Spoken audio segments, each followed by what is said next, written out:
नमस्कार। आज के व्याख्यान में हम द्वितीय वर्ष कला के द्वितीय प्रश्न पत्र नाटक एवं एकांकी में मोहन राकेश के प्रमुख 3 नाटकों का संक्षेप में अध्ययन करेंगे।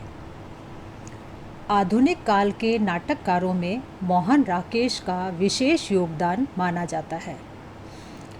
सन 1958 में संगीत नाटक अकादमी द्वारा आयोजित हिंदी नाटक प्रदर्शन प्रतियोगिता में मोहन राकेश के नाटक आषाढ़ का एक दिन को सर्वश्रेष्ठ पुरस्कार मिला और इसने हिंदी नाटक को पुनः एक नई दिशा प्रदान की।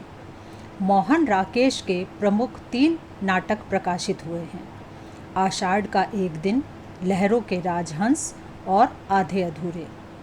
आषाढ़ का एक दिन तथा लहरों के राजहंस जहाँ ऐतिहासिक पृष्ठभूमि पर आधारित हैं, वहाँ आधे अधूरे मध्य वर्गीय परिवार की विसंगतियों को तीखे रूप में प्रकट करने वाले हैं। आषाढ़ का एक दिन। आषाढ़ का एक दिन नाटक का प्रकाशन सन 1958 में हुआ था। यह नाटक महाकवि कालिदास के जीवन से जुड़ा हुआ है, किंतु इसमें लेखक ने ऐतिहासिक कथानक का चुनाव महज इतिहास संबद्ध तथ्यों को अभिव्यक्ति देने के लिए न कर नाटकीय स्थिति को प्रभावपूर्ण ढंग से प्रकट करने के लिए किया है, और इस दृष्टि से यह नाटक हिंदी में रचित ऐतिहासिक नाटकों की परंपरा से भिन्न है। ऐतिहासिक स्थितियों में नाटकीय स्थितियों की अवधारणा इस रूप में मोहन राकेश ने सबसे पहले की, क्योंकि इस नाटक में ना तो अतीत का गौरवशाली वर्णन है और ना ही अतीत के माध्यम से वर्तमान की समस्याओं का समाधान है। मोहन राकेश ने इस नाटक में इतिहास प्रसिद्ध कालिदास को ऐतिहासिक व्यक्ति के रूप में ना लेकर एक प्रतीक के रूप में लिया है। यही कारण है कि इस नाटक की ऐतिहासिक प्रामाणिकता को लेकर बाद में कई विवाद उठे और उनके लिए उन्होंने लहरों के राजहंस नाटक की भूमिका में अपना स्पष्टीकरण भी प्रस्तुत किया। आषाढ़ का एक दिन में उन्होंने कालिदास के काव्य सृजन के प्रेरणा स्रोत को उद्घाटित किया है। एक सृजनशील प्रतिभा को किन किन अंतर्द्वंद्वों से गुजरना पड़ता है, यह कालिदास के माध्यम से प्रकट होता है।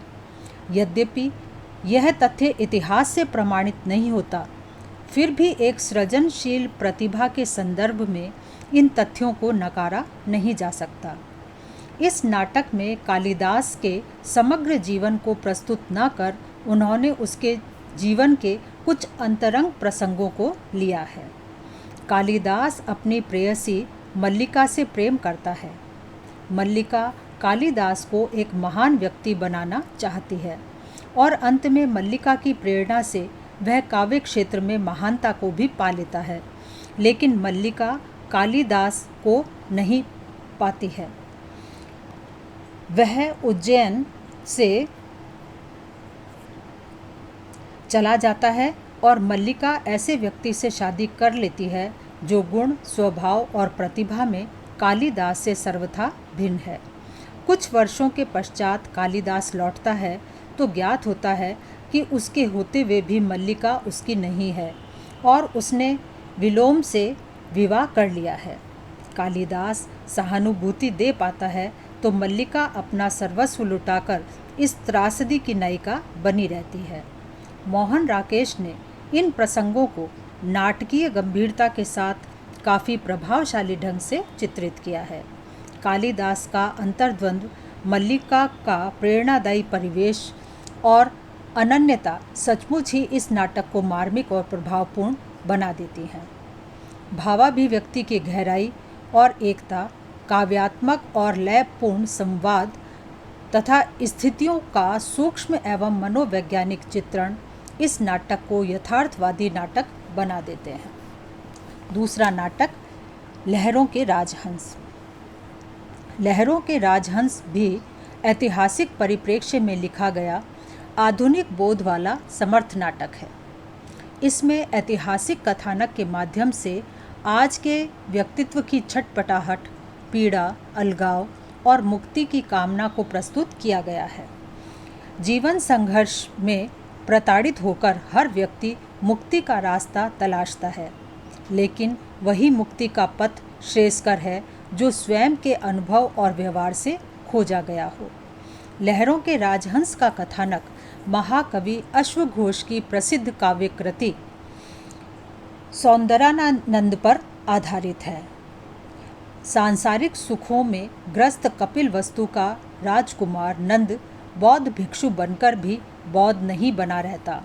उसे ऐसा मालूम होता है जैसे उसे जबरन बौद्ध दीक्षा दी गई है।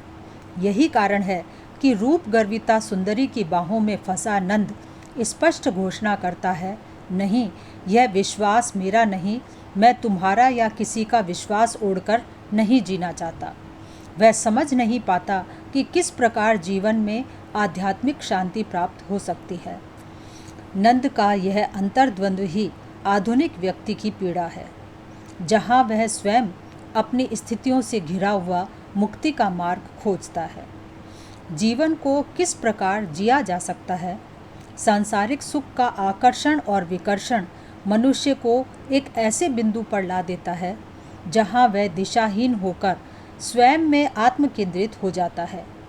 एक पीड़ा लेकर सुंदरी को समझता हुआ नंद यही कहता है कि तुम समझती हो, तुम ही वह केंद्र हो जिसके व्रत में मैं एक नक्षत्र की तरह घूमता हूँ, परंतु मैं अपने को एक ऐसे टूटे हुए नक्षत्र की तरह पाता हूँ जिसका कहीं व्रत नहीं है, जिसकी कोई धुरी नहीं है। मैं चौराहे पर खड़ा नंगा व्यक्ति हूँ जिसे सभी दिशाएं लीन लेना चाहती हैं। नंद का यह कथन आज के जीवन का कटु यथार्थ है। तीसरा नाटक आधे अधूरे। आधे अधूरे नाटक आषाढ़ का एक दिन और लहरों के राजहंस दोनों नाटकों से भिन्न है। यह नाटक वस्तुतः नाटक के क्षेत्र में भाव, भाषा और शिल्प तथा समकालीन जीवन के मुहावरे के कारण सर्वथा नया नाटकीय अनुभव है। यद्यपि यह नाटक मध्यवर्गीय परिवार के एक सामान्य कथानक को लेकर चलता है और सृजनात्मक स्तर पर इसमें कोई बहुत बड़ी संभावना दिखाई नहीं देती है, तब भी नाटकीय कार्य व्यापार और प्रभावान्विति से मोहन राकेश ने इस सामान्य सी कथा को गहरी संवेदनशीलता दी है। महेंद्र नाथ और उसकी पत्नी सावित्री के बीच विवाह से पूर्व अत्यधिक लगाव था, किंतु विवाह के पश्चात महेंद्र नाथ बेरोजगार हो जाता है तथा घर का सारा खर्च पत्नी चलाती है। इससे उसमें जहाँ एक और अधिकार और इज्जत की भावना बढ़ जाती है, वहाँ दूसरी ओर महेंद्र नाथ आत्महीनता का शिकार होकर घुटन भरी जिंदगी जीने लगता है। दोनों एक दूसरे को ना चाहते हुए भी साथ रहने को विवश हैं। महेंद्र नाथ को अपनी पत्नी के पुरुष मित्रों से नफरत है, तो पत्नी सावित्री को महेंद्र नाथ आधा अधूरा लगता है। वह एक पूरा आदमी चाहती है जिसके साथ जिंदगी बिता सके। इसलिए वह सिंघानिया, शिवजीत, जगमोहन, मनोज आदि के संपर्क में रहती है। महेंद्र नाथ दब्बू, कायर और मित्रों पर निर्भर रहने वाला व्यक्ति है। सावित्री उससे अलग रहना चाहती है।